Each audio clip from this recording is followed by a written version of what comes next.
Hello everyone, तो कैसे हैं आप सभी लोग। आज हम आपके लिए लेकर आए हैं बिहार पुलिस कांस्टेबल का मॉक टेस्ट नंबर 8।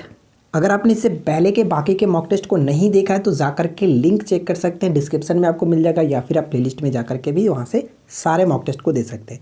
यहाँ पे जो भी क्वेश्चन आपके साथ डिस्कस किए जा रहे हैं वो बिल्कुल आपके एग्जाम्स के पैटर्न पे है, CSBC के पैटर्न पे सारे क्वेश्चंस को सजाया गया। तो बिल्कुल भी देरी ना करें, वीडियो को एंड तक देखिए और अपना स्कोर नीचे कमेंट्स करके बताएं कि आपने कितना स्कोर किया। ठीक है, तो चलिए इस वीडियो को शुरू करते हैं। आज के इस वीडियो का फर्स्ट क्वेश्चन ये बनता है कि देवानाम प्रिय के नाम से कौन विख्यात है। देवानाम प्रिय के नाम से कौन विख्यात है, तो करेक्ट आंसर होगा ऑप्शन बी। मौर्य वंश के जो राजा थे अशोक, उनको ही कहा जाता था देवानाम प्रिय। ठीक है, चलिए सेकंड क्वेश्चन का राइट आंसर क्या होना चाहिए कि कौन सा प्राचीन भारतीय साम्राज्य नीचे उनकी राजधानी के साथ गलत जोड़े के रूप में अंकित है। तो यहाँ पे वो सही तरीके से मैच नहीं किया गया। तो चलिए मैं आपको बताता हूँ कि इस क्वेश्चन का राइट आंसर क्या है। वीडियो अगर अच्छा लगे तो वीडियो को लाइक कर दीजिएगा, अपने दोस्तों के साथ अधिक से अधिक शेयर किया कीजिए, ग्रुप में, अपने फेसबुक अकाउंट पे जहाँ हो सके वहाँ शेयर कीजिए, क्योंकि हमें अपने फ्रेंड्स के साथ प्रिपरेशन करना है। ठीक है, तो आप हमारे साथ जुड़ सकते हैं, अधिक से अधिक मात्रा में फ्रेंड्स को जोड़िए। देखिए सही आंसर होगा ऑप्शन सी, यानी कि पल्लव। यहाँ पे वेल्लोर बिल्कुल गलत है, क्योंकि पल्लव की राजधानी की अगर हम बात करें तो कांचीपुरम था, जो कि यहाँ पे ये पॉइंट गलत किया गया। लेकिन बाकी में कोई दिक्कत नहीं, आप इसका राइट आंसर ऑप्शन सी को टिक करेंगे।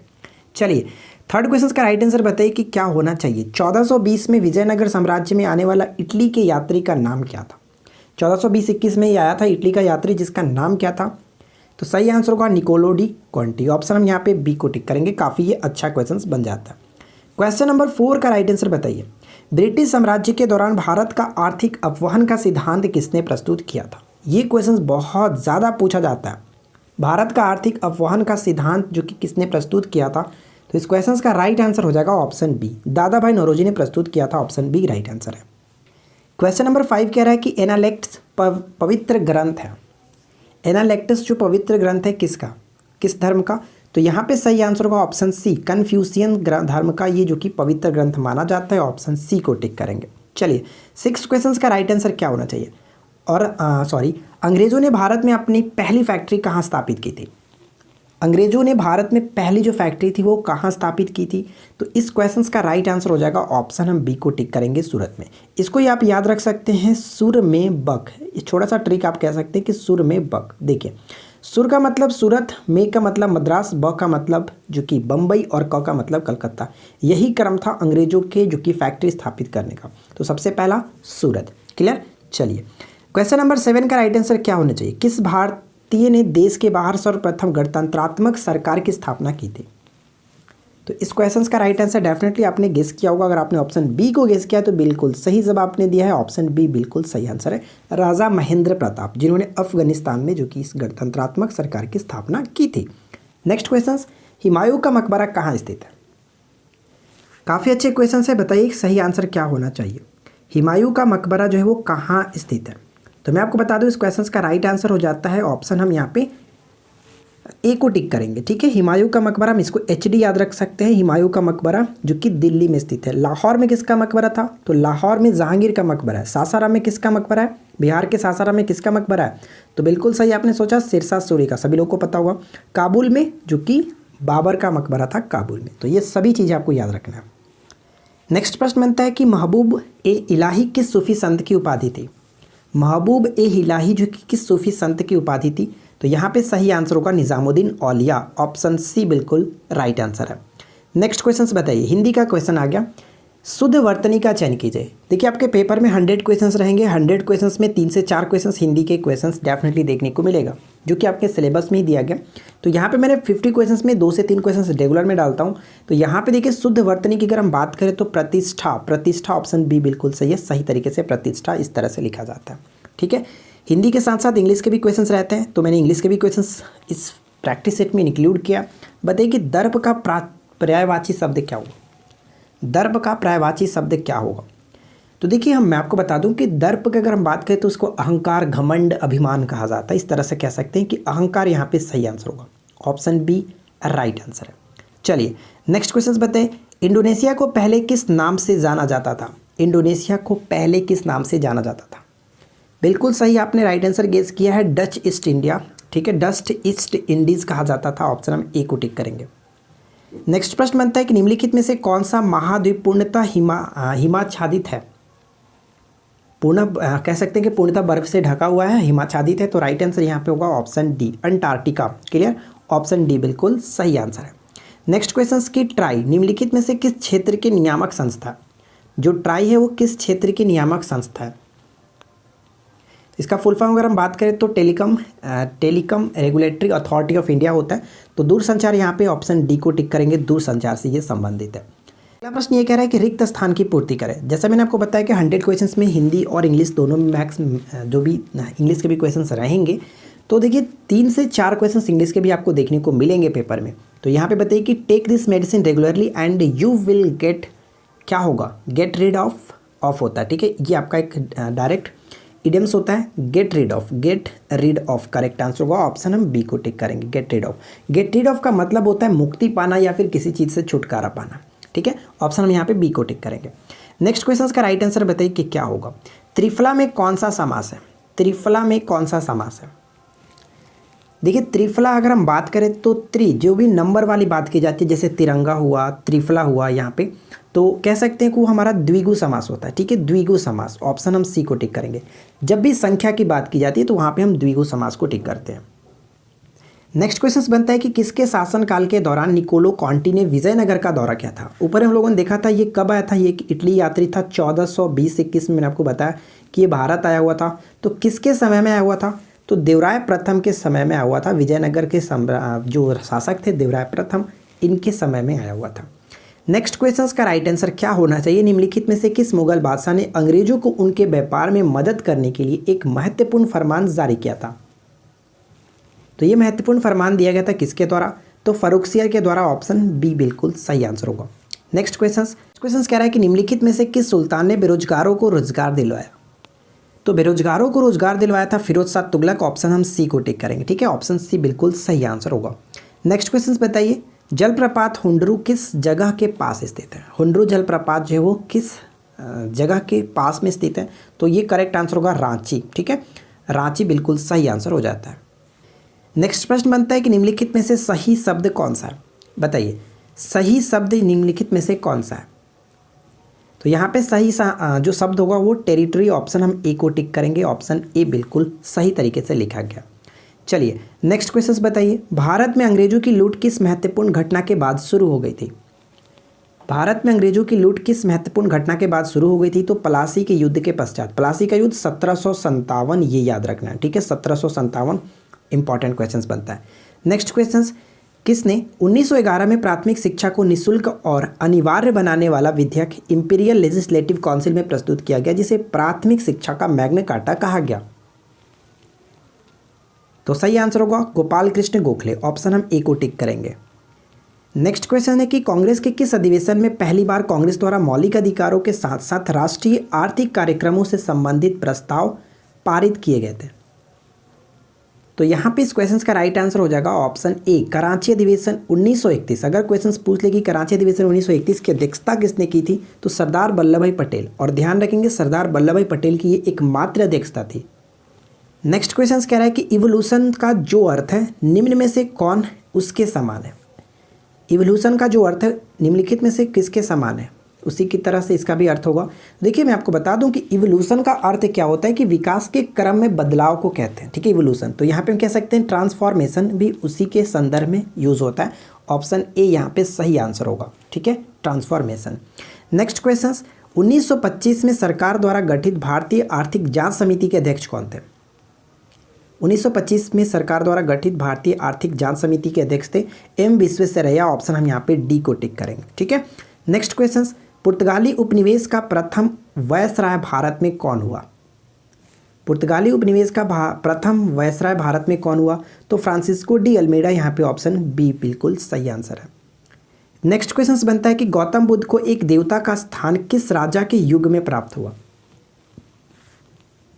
तो यहाँ पे सही आंसर होगा ऑप्शन डी, यानी कि कनिष्क। ठीक है, कनिष्क के समय। नेक्स्ट वन बनता है कि बोध गया में महाबोधि मंदिर बनाया गया था, जहाँ पर क्या हुआ था? बताइए। महाबोधि मंदिर गया में आपको पता है बोध गया में बनाया गया, तो ये कहाँ बनाया गया था? तो गौतम बुद्ध को ज्ञान की प्राप्ति जहाँ पे हुई थी वहीं पे, ऑप्शन बी बिल्कुल सही आंसर है। नेक्स्ट प्रश्न, विश्व की सबसे ऊंची चोटियाँ किस प्रकार के पर्वतों में पाई जाती है? तो तो आपको पता है कि विश्व की सबसे ऊंची चोटी कौन सी है? एवरेस्ट, माउंट एवरेस्ट, जो कि नेपाल में पड़ता है और ये एक प्रकार का नवीन मुर्दार पर्वत है। ऑप्शन हम यहाँ पे बी को टिक करेंगे। ठीक है, चलिए नेक्स्ट क्वेश्चन देखिए। अगला प्रश्न ये कह रहा है कि निम्नलिखित कथनों पर विचार कीजिए। फर्स्ट और सेकेंड पॉइंट को पढ़िए और बताइए कि उपरोक्त में से कौन सा कथन सत्य है। देखिए, मैं आपको बता दूं कि डलहौजी का व्यापकन सिद्धांत और वेलेस्ली की सहायक संधि जो है 1857 के विद्रोह को बढ़ाने में महत्वपूर्ण भूमिका निभाई थी। ये पॉइंट बिल्कुल सही है, हम इसको गलत नहीं कह सकते हैं। साथ ही साथ डलहौजी ने अपने व्यापकगत नीति से जैतपुर, संबलपुर, झांसी, नागपुर को ब्रिटिश साम्राज्य में मिला था। ये सभी जो कि इसमें शामिल हो गए थे। तो यहाँ पे दोनों के दोनों कथन बिल्कुल सही, इसलिए हम ऑप्शन डी को टिक करेंगे। दोनों कथन सही है, ऑप्शन डी राइट आंसर होगा। अगला प्रश्न ये कह रहा है कि 1857 के प्रथम स्वाधीनता संग्राम के दौरान स्वतंत्रता सेनानियों में महक परी की उपनाम दिया गया था। महक परी जो उपमा दी गई थी, किसे दी गई थी? तो सही आंसर होगा बेगम हजरत महल। यहाँ पे ऑप्शन सी को टिक करेंगे। बेगम हजरत महल ने कहाँ से नेतृत्व किया था? लखनऊ से नेतृत्व किया था, याद रखिएगा। नेक्स्ट क्वेश्चन बनता है कि सहसंयोजक यौगिकों के क्रिस्टलों में सदैव होते हैं। सहसंयोजक यौगिकों के क्रिस्टलों में सदैव होते हैं। तो यहाँ पे सही आंसर हम किसे टिक करेंगे? ऑप्शन ए करेक्ट आंसर होगा, परमाणु के संरचनात्मक इकाइयों के रूप में। ऑप्शन ए राइट आंसर है। नेक्स्ट प्रश्न बनता है कि निम्नलिखित जीवाणुओं में से कौन सा एक मृदा उर्वरता को उन्नत करने में मदद करता है? मृदा उर्वरता को उन्नत करने में मदद करता है। यहाँ पे करेक्ट आंसर ऑप्शन सी को टिक करेंगे, राइजोबियम। चलिए नेक्स्ट क्वेश्चन देखिए। अगला प्रश्न है कि उदर से लगा हुआ मानव आंत का लघु ऊपरी भाग क्या कहलाता है? लघु ऊपरी भाग को हम लोग कहते हैं ड्यूडेनम। ठीक है, ड्यूडेनम यहाँ पे सही आंसर होगा। कभी कभी डायरेक्ट पूछ जाते हैं कि ड्यूडेनम किसका भाग होता है, तो याद रखिएगा छोटी आंत का भाग होता है। अगला प्रश्न, मंदन को हम निम्नलिखित में से किस तरह से परिभाषित करते हैं? मंदन को हम लोग किस रूप में परिभाषित करते हैं? जो मंदन होता है उसको हम लोग ऋणात्मक त्वरण कहते हैं। ऑप्शन डी करेक्ट होगा। अगला प्रश्न देखिए क्या है कि यदि कोई वस्तु एक वृत्त में एक समान चाल से घूमती है तो क्या होगा? तो यहाँ पे सही आंसर होगा कि इसका वेग एक समान रहता है। ऑप्शन हम डी को टिक करेंगे। चलिए अगला प्रश्न, नेक्स्ट क्वेश्चन है कि कोर्टिसोन। ठीक है, कोर्टिसोन क्या है? एक प्रकार का कोर्टिसोन है एक। तो कोर्टिसोन एक प्रकार का हार्मोन होता है। ऑप्शन सी को टिक करेंगे। नेक्स्ट क्वेश्चन क्या है? अगला प्रश्न बनता है कि मृदा जल तनाव को मापने के लिए निम्नलिखित में से कौन सा उपकरण उपयोग में लाया जाता है? मृदा जल तनाव का मापने के लिए हम लोग प्रयोग करते हैं टेंसियोमीटर। ठीक है, टेंसियोमीटर राइट आंसर होगा। अगला प्रश्न देखिए। नेक्स्ट प्रश्न बनता है कि केंद्रीय समुद्री मत्स्य अनुसंधान संस्थान कहाँ स्थित है? ये क्वेश्चन भी काफ़ी इंपॉर्टेंट है। केंद्रीय समुद्री मत्स्यिकी अनुसंधान संस्थान कोचीन। ऑप्शन बी बिल्कुल सही होगा। नेक्स्ट क्वेश्चन बनता है कि लेंगटेंग। ठीक है, लेंगटेंग वन्यजीव अभयारण्य स्थित है। बताइए कि लेंगटेंग वन्यजीव अभयारण्य किस राज्य में स्थित है? ये पड़ता है मिजोरम में। ऑप्शन डी यहाँ पे सही होगा, मिजोरम। अगला प्रश्न, सबसे स्थायी पारिस्थितिकी तंत्र है। सबसे स्थायी पारिस्थितिकी तंत्र है, तो ध्यान रखेंगे सबसे स्थायी पारिस्थितिकी तंत्र के रूप में समुद्र को जाना जाता है। ऑप्शन डी करेक्ट होगा। अगला क्वेश्चन, हिंदू विधवा पुनर्विवाह अधिनियम 1856 के किस अनुच्छेद के तहत हिंदू विधवाओं को पुनर्विवाह का अधिकार मिला था? तो यहाँ पे हम सही आंसर किसे टिक करेंगे? ऑप्शन डी को, अनुच्छेद 15 बिल्कुल सही आंसर होगा। अगला प्रश्न है कि निम्नलिखित में से राष्ट्रीय विकास समिति का अध्यक्ष कौन होता है? राष्ट्रीय विकास समिति के जो अध्यक्ष होते हैं वो भारत के प्रधानमंत्री ही होते हैं। ऑप्शन ए करेक्ट है। नेक्स्ट क्वेश्चन का राइट आंसर बताइए कि अनुसूचित जाति और अनुसूचित जनजाति आयोग का संबंध किस संवैधानिक संशोधन से है? तो ये क्वेश्चन बहुत ज़्यादा इंपॉर्टेंट है, तो इसको याद रखिएगा कि 65वां संविधान संशोधन। ऑप्शन सी को टिक करेंगे। नेक्स्ट क्वेश्चन का राइट आंसर, रबी की फसलों को कब बोया जाता है? बहुत अच्छा प्रश्न। बताइए कि रबी की फसलों को कब बोया जाता है? तो ध्यान रखेंगे रबी की फसलों को हम लोग अक्टूबर नवंबर में बोते हैं। ऑप्शन ए बिल्कुल सही आंसर है। अच्छा, कटाई कब की जाती है? तो रबी की फसलों की कटाई जो होती है वो नवंबर दिसंबर में की जाती है। इसको याद रखने के लिए हम कह सकते हैं ONMA। ठीक है, सॉरी मैंने गलती बताया। इसका एक छोटा सा ट्रिक आप इसको याद रख सकते हैं कि अक्टूबर नवंबर में जो कि इसकी बुआई की जाती है और मार्च अप्रैल में कटाई की जाती है। ध्यान रखेंगे मार्च अप्रैल में इसकी कटाई की जाती है। काफ़ी अच्छा है। और उसी तरह से आप याद रख सकते हैं कि अगर खरीफ फसल के बारे में पूछ ले तो आप याद रख सकते हैं JJ नदी करके, मैंने आपको एक छोटा सा तरीका बता रहा हूँ। JJ नदी, देखिए जून जुलाई में इसकी बुआई की जाती है, जैसे जून और जैसे जुलाई। जून जुलाई में बुआई की जाती है और नवंबर दिसंबर, नदी मैंने आपको बताया, तो नवंबर दिसंबर में इसकी कटाई की जाती है। इस तरह से याद रख सकते हैं। बाकी आपकी मर्जी, किसी तरह से आप याद रखो। अगला प्रश्न बताइए, साइबेरियाई सारस एक प्रसिद्ध प्रवासी पक्षी है, इसे निम्नलिखित में से किस राष्ट्रीय उद्यान में अपनी सर्दियां बिताने के लिए जाना जाता है? तो देखिए इस क्वेश्चन का राइट आंसर हम किसे टिक करेंगे? ऑप्शन बी को, केवलादेव राष्ट्रीय उद्यान। ऑप्शन बी बिल्कुल सही आंसर है, जो कि राजस्थान में पड़ता है। नेक्स्ट क्वेश्चन, भीमबेटका की गुफाएं कहाँ स्थित है? वीडियो पसंद आया तो वीडियो को लाइक कर दीजिएगा, अपने दोस्तों के साथ शेयर कर दीजिएगा। चैनल पे पहली बार आए तो इसी तरह की रोजाना एक मॉक टेस्ट देने के लिए चैनल को सब्सक्राइब करके नोटिफिकेशन बेल को ऑन रखिए। भीमबेटका की गुफाएं कहाँ स्थित है? तो ऑप्शन डी को टिक करेंगे, अब्दुल्लागंज रायसेन। ठीक है, मध्य प्रदेश के अब्दुल्लागंज रायसेन में स्थित है। नेक्स्ट क्वेश्चन जो कि बिहार से क्वेश्चन है कि बिहार के किस जेल में कैदियों ने विदेशी वस्त्रों के बहिष्कार के लिए नंगी हड़ताल की थी? नंगी हड़ताल की थी किस जेल में, बताइए। तो राइट आंसर यहाँ पे हम ऑप्शन ए को टिक करेंगे, छापरा। ठीक है, चलिए अगला क्वेश्चन बताइए, दक्षिणी बिहार की प्रधान नदी सोन का उद्गम स्थल कौन सा है? सोन नदी का उद्गम स्थल कौन सा है?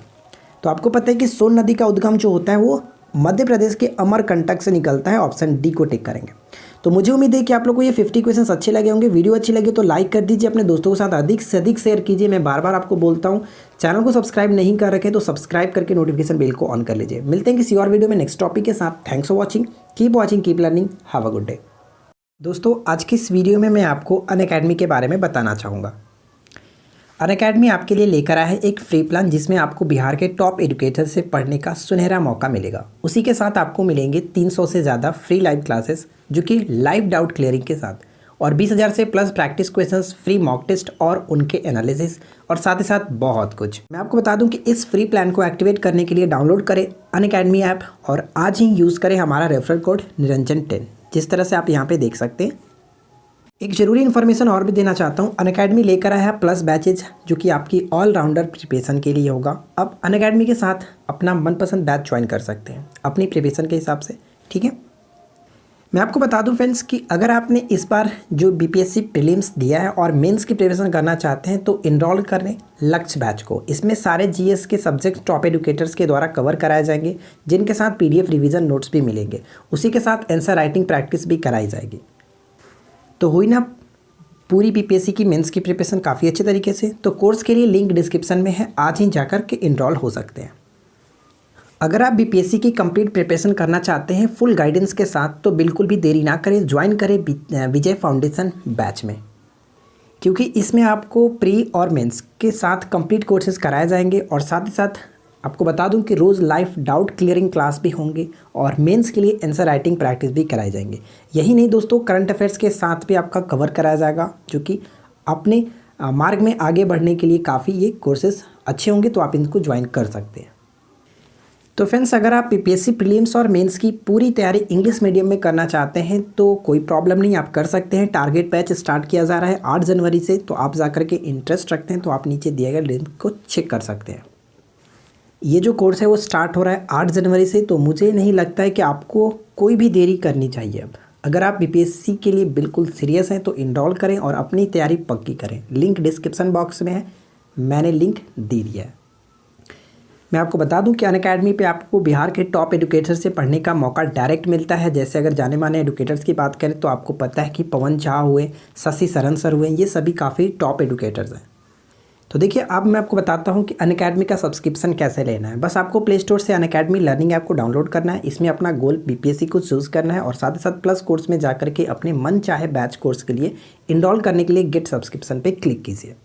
और साथ साथ मैं आपको बता दूं कि सब्सक्रिप्शन पर डिस्काउंट पाने के लिए आप मेरे रेफरल कोड जो कि निरंजन 10 का यूज़ कर सकते हैं। ठीक है, निरंजन 10 का यूज़ करने पर आपको 10% का डिस्काउंट मिल जाएगा। तो जल्दी से इन कोर्स को देखें और अपने एग्जाम्स की तैयारी के लिए बेस्ट कोर्स चुनें और मेरे रेफरल कोड का इस्तेमाल करते हुए डिस्काउंट के साथ अनअकैडमी पे पढ़ना शुरू करें। निरंजन 10 मेरा रेफरल कोड है, आप यूज़ करते पर 10% का डिस्काउंट आपको मिल जाएगा। तो देर किस बात की दोस्तों, आज ही डाउनलोड कीजिए अनअकैडमी लर्निंग ऐप और बीपीएससी क्रैक करने के लिए रेडी हो जाइए।